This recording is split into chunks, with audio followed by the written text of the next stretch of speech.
I am going to Bangladesh. Okay?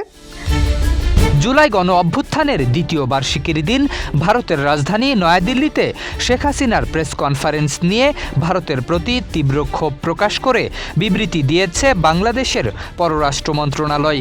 দিল্লিতে শেখ হাসিনার conference শেষ হওয়ার পরপরই বুধবার রাতে এ নিয়ে আনুষ্ঠানিক প্রেস বিজ্ঞপ্তিতে পররাষ্ট্র মন্ত্রণালয় এ ধরনের আয়োজন দুই দেশের সম্পর্ক পুনর্গঠনের প্রচেষ্টাকে বাধাগ্রস্ত করতে পারে বলে মন্তব্য করেছেন। বাংলাদেশের তারকা ক্রিকেটার এবং সাবেক সংসদ সদস্য সাকিব আল হাসানকেও ওই ভার্চুয়াল কনফারেন্সে যোগ দিতে দেখা গেছে।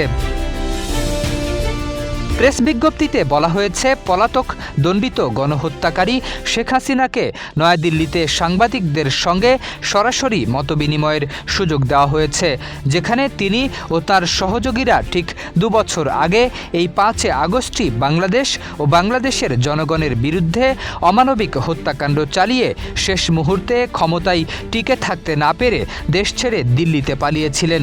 অনুষ্ঠানটির সম্ভাব্য নেতিবাচক প্রভাব সম্পর্কে ভারত সরকারকে আগেই উদ্বেগ জানানো হলেও সেই সতর্কতা উপেক্ষা করে অনুষ্ঠানটি অনুষ্ঠিত হওয়ায় বাংলাদেশ সরকার গভীর দুঃখ ও ক্ষোভ প্রকাশ করেছে।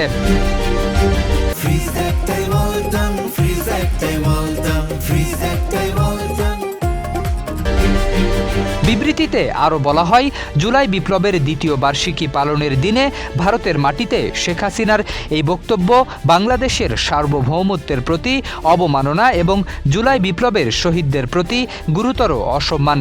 একই সঙ্গে বলা হয়েছে, ২০২৪ সালের জুলাই আগস্টে নিরীহ বেসামরিক মানুষ ও শিশুদের হত্যাকাণ্ড নিয়ে জাতিসংঘ প্রতিষ্ঠিত তথ্য অস্বীকারের চেষ্টা ইতিহাসের গতিপথ বদলে দেওয়ার একটি ব্যর্থ প্রচেষ্টা।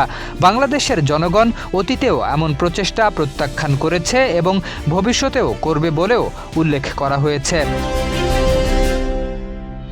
জুলাই বিপ্লবের আকাঙ্ক্ষাকে ধারণ করে বাংলাদেশের জনগণ দৃঢ়ভাবে সংকল্পবদ্ধ। দেশ আর কখনো ফ্যাসিবাদের অন্ধকার যুগে ফিরে যাবে না এবং বাংলাদেশ কোনো ক্লায়েন্ট স্টেটে পরিণত হবে না। একই সঙ্গে বিজ্ঞপ্তিতে বলা হয়েছে, শেখ হাসিনা ও তার মাফিয়া নেটওয়ার্কের বাংলাদেশের রাজনীতিতে আর কোনো স্থান নেই বলেও পররাষ্ট্র মন্ত্রণালয়ের জারি করা ওই বিজ্ঞপ্তিতে উল্লেখ করা হয়েছে।